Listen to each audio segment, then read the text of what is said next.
welcome back to our YouTube channel. I'm Leanna, And I'm David. and we're just gonna hang out as a part and just, chat about a different topic. And sometimes a change in scenery is good for the channel, it's good for you, it's good for us to get out of our comfort zone, out of our home. Yes, to enjoy the fresh air and the weeds and the birds. Even though it's like nasty outside right now. Yeah, it's pretty humid. We're down here in South Texas, so we've been getting a lot of rain lately, and which is really good. I think there's like landscapers around. But the weeds have been growing like crazy. Anyways, no, they're disc golfers. Oh, they're disc golfers here. That's nice. It's on the left. Look wow. to your left. Oh, wow. I thought they were landscapers. They're hanging out. So, they're getting bit by mosquitoes. So, yeah, I guess, today, what's the topic of today is going to be a little bit interesting, but we're going to be talking about holding on to a grudge. So have you ever walked into a room and you've seen your friend or a family member that have wrongly accused you, willfully or ill-willfully wronged you in some point in time? You know that feeling when you first see them, and it may be anger, it may be resentment, it may be guilt, it may be, I don't know, like a lot of things come to mind. And so, you can either, go up to them, speak to them, either softly or not so kindly, or you can just simply avoid them altogether. But then also, be mad at them in your mind. Yeah, you can be mad at them in your mind, even though you're talking with them. So these are all things of holding a grudge, and what kind of a little bit of an example of what can a grudge do to you, in the short run, anger and resentment and holding a grudge. I think holding a grudge is more of a long-term thing. This isn't like a short thing. Like, I think whenever somebody does something to you, whether it's wrong or whether it just happened, your first instinct can be anything other than a grudge. I feel like a grudge develops over time. And that's what we're going to talk to you guys about today, because we don't want you to have it in your heart. We don't want you to have it in your soul, because it can just tear and eat away at you slowly over time. Yeah. So I was looking at what a grudge means, and a grudge is like holding on to resentment. So resentment is a complex, multi-layered emotion that have been described as a mixture of disappointment, anger, and fear. So resentment is definitely a mixture of all of these negative emotions that we feel. If you're angry at somebody, it's resentment if you're holding on to that anger, or you haven't forgiven them. And I feel like this is something we wanted to talk about because a lot of people have this, but we don't talk about this. We don't bring up the fact that, this holding on to a grudge is really holding on to bitterness.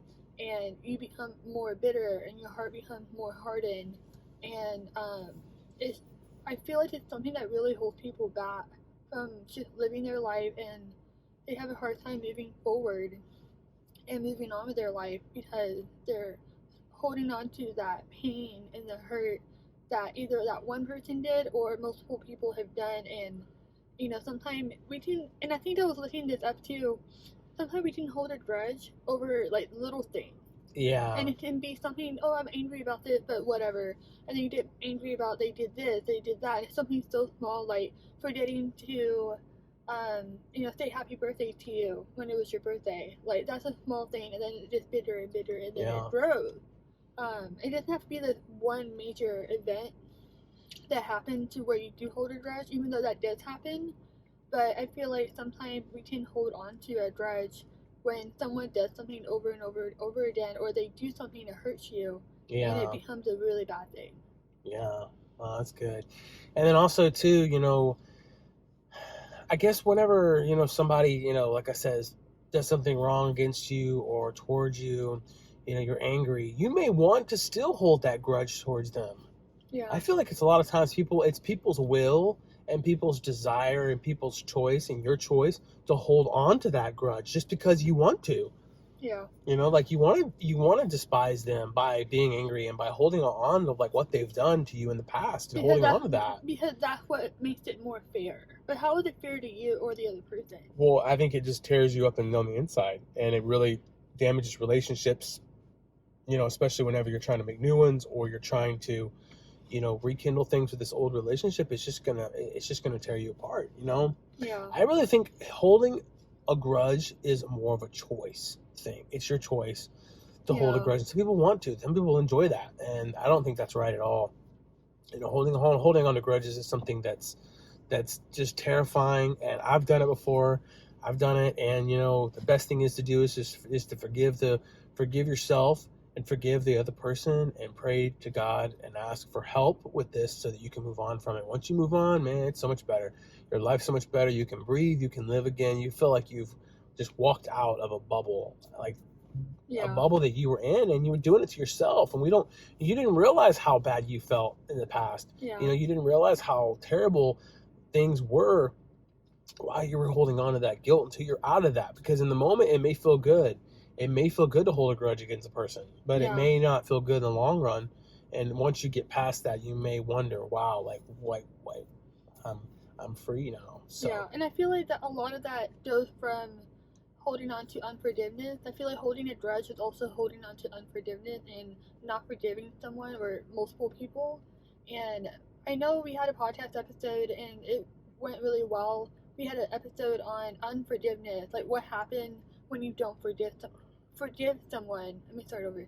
What happens whenever you don't forgive someone? What happened to you in your own heart, in your own life, and your purpose with the Lord? He doesn't want you to be held back by unforgiveness and bitterness and having a hardened heart that you don't have that capability to love, to be generous, because you're still thinking about the hurt that you went through because you haven't forgiven them. And that's also, I feel like, it's the same thing as holding a grudge, in my opinion. yeah, that's good. Yeah, that's very good. We understand what a grudge can do to you, and we've talked about the past, the damage and the hurt, and some of the other hurts is like it's a lot of mental distress. And it takes a lot of energy to hold a grudge. Like the energy that could be used for something good or something positive is just wasted on something that's just so negative and that's so despiteful and deceitful. Because it takes energy to do all these things. It takes energy to be mad. It takes energy to hold a grudge. And why couldn't we use that energy towards something more positive instead of destroying yourself and destroying a potential relationship? Because what this person did to you may be the worst thing ever. It may be the worst possible thing you can ever think of. But you know what? There's probably going to be worse that's going to happen in your life. And getting past that one little incident, one little moment is going to make you a better and bigger and stronger person. Yeah. And then it also helps you to live the life that God wants you to live. And at the same time, sometimes you can feel so alone or you feel so lonely that holding on to that bitterness or that resentment or the grudge will, I guess, for some weird way, connect you to that person even more because it could be someone you used to love or used to be in a relationship with or you used to be really close to. And that can be your only connection that you have left in your own mind of them. But when you let them go, you're like, well, I'm alone now. Well, Jesus is there for you. He can hold on to your burden. He is strong enough to understand what you're going through. He's not going to leave you. He's not going to forsake you when you tell him exactly what you're feeling and you finally let it down. Lay it all down for him and he can turn it into something better, into something good in your life. But that's kind of what I wanted to share. Do you have anything else to add? Yeah, I think I've seen and witnessed, I guess, family members, friends had friends, family members that have held a grudge against each other, and it is just crazy. It's just crazy to think that somebody could go their whole life and not speak to somebody just because of what they did, all those years ago, and it's really sad, and it's really a missed opportunity to spend time here on earth with the people that we love the most. And we have to get past it. We have to move past it all. We have to move forward with this because, that's the most important thing because, we only have so much time here on earth. And do you want that time spent by thinking about like what this person did to you and how it's made your life so terrible. So, yeah, it's true. Yeah. So that's pretty much all I have to say, but Leanna, you got anything else? I think we just wanted to kind of change it up a little bit and kind of be somewhere else so we can talk about the serious topic.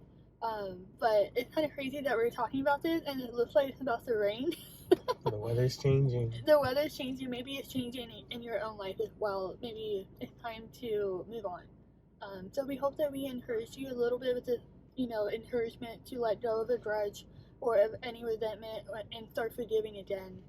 And we'll probably put the link to the episode on unforgiveness and how to start forgiving down below. Yeah, and remember, guys, don't live life alone. We'll see you next time. Bye. Bye. Hey there, you guys. Welcome back to our channel. I'm David. She's David. I'm Leanna. Start over. And I like that.